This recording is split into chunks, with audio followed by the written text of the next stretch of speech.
రోజుకో రైతు బలి. తెలంగాణలో అన్నదాతల మరణ మృదంగం. రైతాంగం గోసపుచ్చుకుంటున్న ప్రభుత్వం. అసమర్థత. ప్రాజెక్టుల నిర్వహణలో వైఫల్యంతో నీటి కటకట. పెట్టుబడి అందక పంట పూర్తిగాక కొనక అవస్థలు. అరకొర మాపితో రైతులకు పెరిగిన రుణ బాధలు.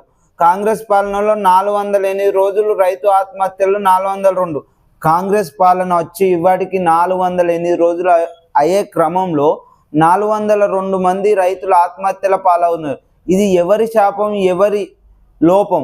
కాంగ్రెస్ పార్టీ లోపం ఏంటంటే అరకొర రుణమాఫీ చేసి రైతులకు పూర్తి స్థాయిలో అమలు చేసినామని చెప్పడం వల్ల రైతులు 2 లక్షలు రుణమాఫీ కట్టలేక బ్యాంకర్లు ఇబ్బంది పెట్టే పరిణామంలో రైతులు ఆత్మహత్యల పాలవుతున్నారు. మరియు భరోసా కూడా కరెక్ట్ టైంలో అందక వారు ఇప్పటి వరకు 2 పంటలకు కూడా కాంగ్రెస్ గవర్నమెంట్ వేయక ఆ భారం ఈ భారం తట్టుకోలేక ఎక్కడికక్కడ ఆత్మహత్యల పాలై 48 రోజుల పాలనలో 402 మంది ఆత్మహత్యల పాలవడం ఇది ఎంతవరకు న్యాయం?